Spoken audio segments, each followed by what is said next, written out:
लेते हो?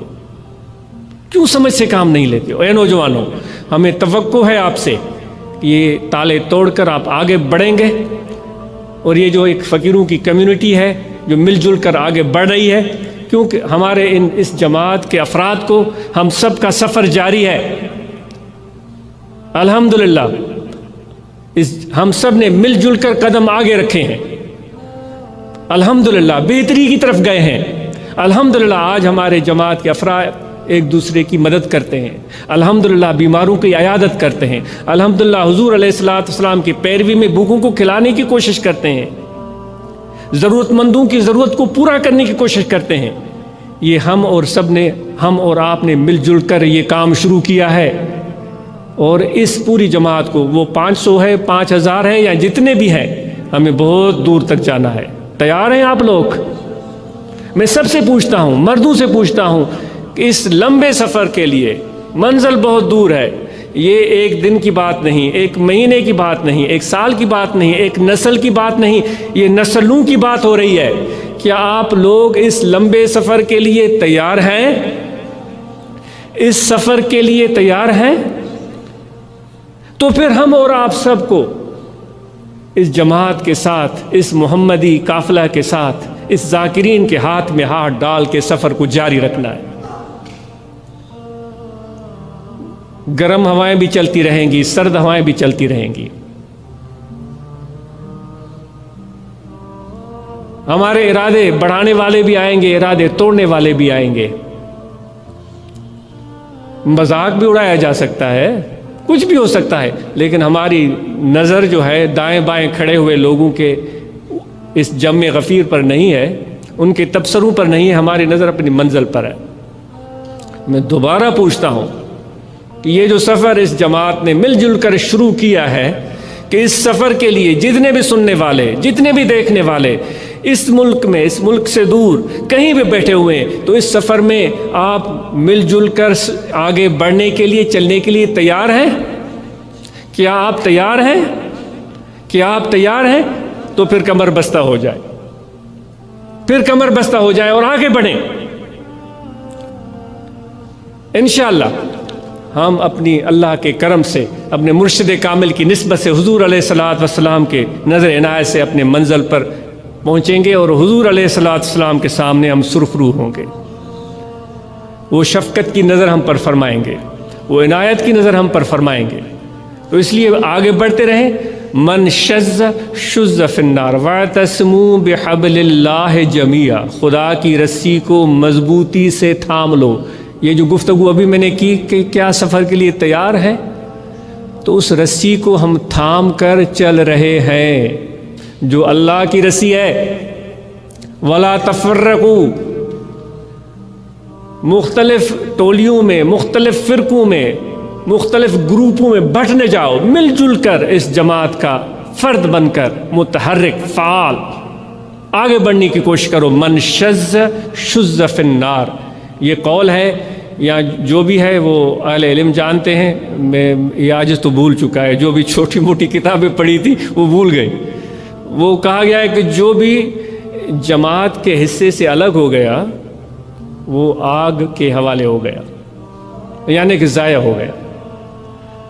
यदुल्लाह अलल जमात, खुदा का हाथ जमात पर होता है। किसी एक बंदे की बात नहीं आ रही कि भाई अल्लामा पीर साहब, हाफिज़ साहब और कारी साहब और ख़तीब साहब और वाय साहब, ये नहीं हो रहा। उस जमात के अफराद वो मज़दूर पेशा भी होंगे, ईंटें लगाने वाले, उठाने वाले भी होंगे, तगारियाँ ढोने वाले भी होंगे, घर में बैठकर मेहनत मजदूरी करने वाली औरतें भी होंगी। और दोबारा मैं अर्ज़ करता हूँ, इस सफ़र में हमें सबसे जो बड़ा अहम ज़ादे राह है नौजवानों के लिए, नौजवान लड़कों और नौजवान लड़कियों के लिए, वो इल्म है। इल्म को हासिल करने के बाद हम अपने आसपास रहने वाले दोस्तों को भी इस जद्दोजहद में शामिल करेंगे, उनकी बच्चों की मदद करेंगे। मुझे आज इसको रिपोर्ट चाहिए कि हर ब्रांच के मेंबर का बच्चा तालीम हासिल कर रहा है। वो कुरान मजीद पढ़ चुका है, उसको नमाज आती है, वो स्कूल जाता है, وہ کالج پڑھ کر یونیورسٹی پہنچ چکا ہے، یہ رپورٹیں چاہیے مجھے۔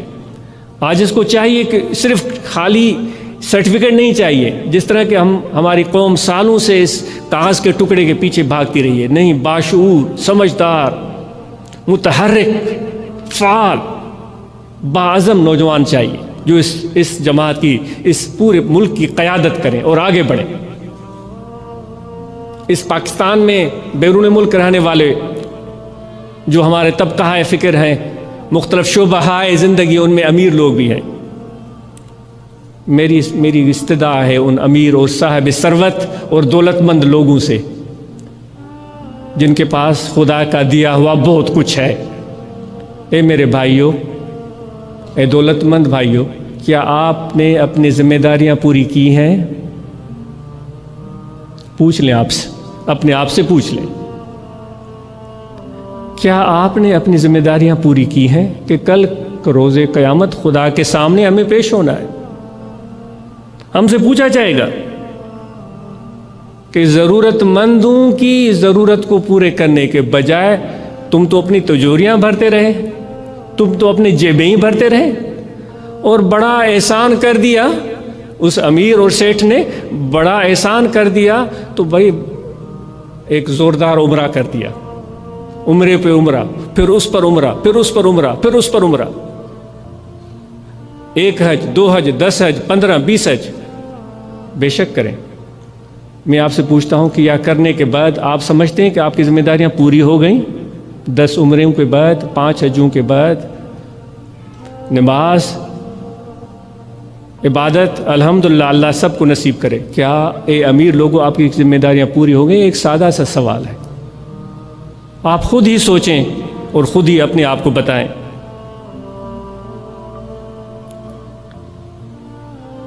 اگر آپ اور ہم مل جل کر کچھ اس خطے میں بسنے والے لوگوں کے لیے مل جل کر سکتے ہیں تو ضرور ہمیں کرنا چاہیے، کسی کا انتظار نہیں کرنا چاہیے۔ گورنمنٹ ملازمین، تجارت پیشہ، حکمرانوں سے، بیوروکریٹ سے سوال ہے کہ کیا آپ ماشاءاللہ آج کل مسجدیں میں جائیں تو جمعہ نماز پڑھنے کے لیے تو اندر جگہ ہی نہیں ملتی، روڈوں پر پڑھتے ہیں، روڈ بھر جاتے ہیں، ٹریفک بلاک ہو جاتی ہے، الحمدللہ ماشاءاللہ، لیکن اس میں ماشاءاللہ آفیسیں بند ہو جاتی ہیں، بڑی اچھی بات ہے۔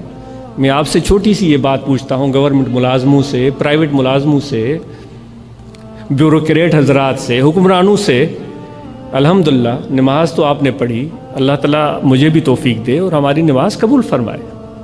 عمرے بھی آپ کرتے ہیں، الحمدللہ اللہ تعالیٰ نصیب کرے اور وہ زیارت ہماری قبول فرمائے۔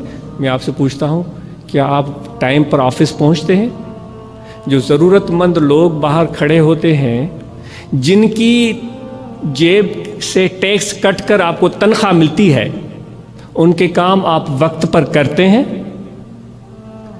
کیا ان سے آپ بلا جواز پیسے تو نہیں بٹورتے؟ کسی کی بڑے کی فون آ جائے تو آنکھ بند کر کے فائل پر سائن کر دیا، کسی غریب کی فائل آ گئی تو وہ دوسرے لمبے بڑے اور بھاری فائلوں کے نیچے دبے، کیا ایسا تو نہیں ہو رہا ہے؟ میں آپ سے پوچھتا ہوں، کیا ایسا ہو رہا ہے؟ کیا ایسا ہو رہا ہے واقعی سچ میں؟ تو پھر بتائیں یہ صحیح ہے؟ یہ صحیح ہے؟ اگر صحیح ہے تو پھر ہماری حالت آج کل ایسی کیوں ہے؟ کسی کا کام نہیں ہو رہا ہے، ہر کوئی چیخ رہا ہے۔ خدا کے لیے غفلت کی نیند سے بیدار ہو جائیں ہم سب۔ حج پر جائیں لیکن پہلے اپنے آفس کے کام مکمل کر کے پھر جائیں، ضرورت مند لوگوں کے کام کر کے پھر جائیں۔ ایسا تو نہیں کسی کی پینشن پھنسی ہوئی ہے، اس کی بچی کی شادی رکی ہوئی ہے، اس کی جان سولی پہ اٹکی ہوئی ہے اور تمہیں عمرے کی پڑی ہوئی ہے۔ کس منہ سے جاؤ گے حضور علیہ الصلوۃ والسلام کی بارگاہ میں کہ ایک غریب کی زندگی کو عذاب میں ڈال کر، ایک حضور کے امتی کی زندگی کو عذاب میں ڈال کر تم عمرے پر چلے ہو، تمہارے ایک سائن کی وجہ سے اس بیچارے کے پیسے اٹکے ہوئے۔ آپ خود سوچیں، دستبستہ گزارش ہے کہ ان چیزوں کو ہمیں درست کرنے کی بہت زیادہ ضرورت ہے۔ والدین سے آج اس کا سوال ہے. بچوں کو پیدا کرنے کا ہمیں بڑا شوق ہوتا ہے اور ماشاءاللہ شادی کو 2 مہینے بھی نہیں گزرتے